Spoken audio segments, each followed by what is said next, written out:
Senate Bill 79 is a betrayal.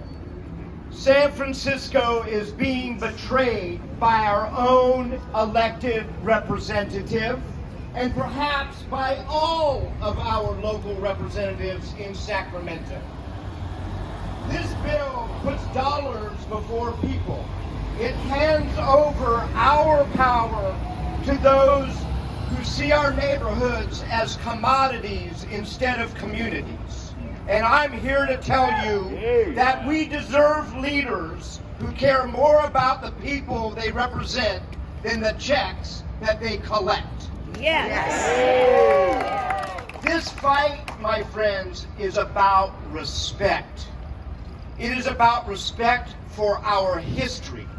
It is about respect for our communities and our homes. It is about respect for our rent-controlled housing.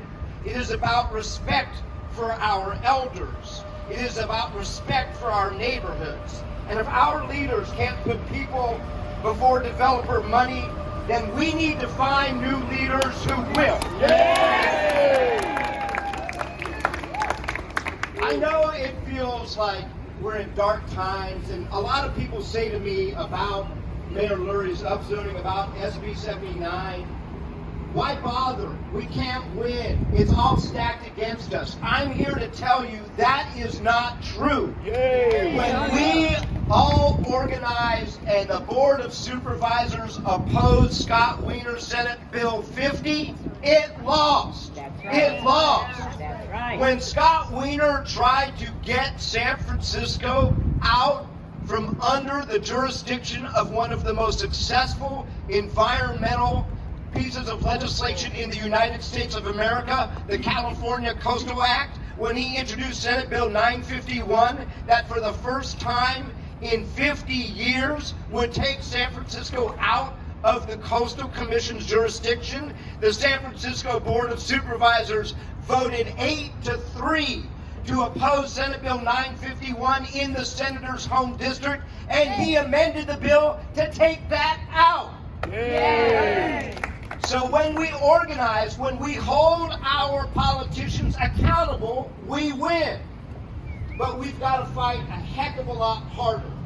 I want to thank and acknowledge Supervisor Connie Chan, Supervisor Cheyenne Chan, Supervisor Jackie Fielder, Supervisor Shaman Walton, who had the courage to vote for a resolution opposing Senate Bill 79.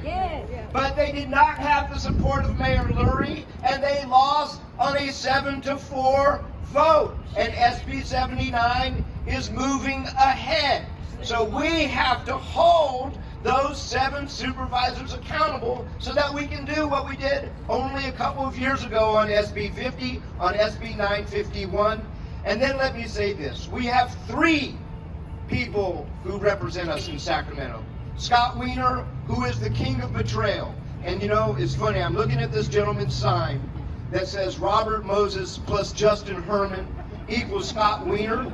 No truer words have been said. And for those of you who do not remember the horrors of redevelopment that visited New York City and San Francisco when a bunch of white men who thought they knew better destroyed communities, ripped apart Japantown, ripped apart the Western Addition. We are paying the moral and the financial price for that to this day. That was Justin Herman. That was Robert Moses. And we have to learn from that history, and we have to respect that history. We have 2 other members in the California State Assembly who have to vote on that. And those are my former colleagues. All 3 of these guys are my former colleagues. Catherine Stephanie and Matt Haney. And we need to hold them accountable. Their races are every 2 years. Every 2 years. Wiener is there for another 4 years if he doesn't run for Congress or whatever, and we get to hold him accountable for that.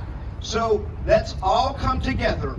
Let us do this. Let us commit that on Monday, each and every one of us are going to call the offices of Assembly Member Matt Haney. We are going to call the offices of Assembly Member Catherine Stephanie and tell them to vote no on Senate Bill 79. Together, we can stop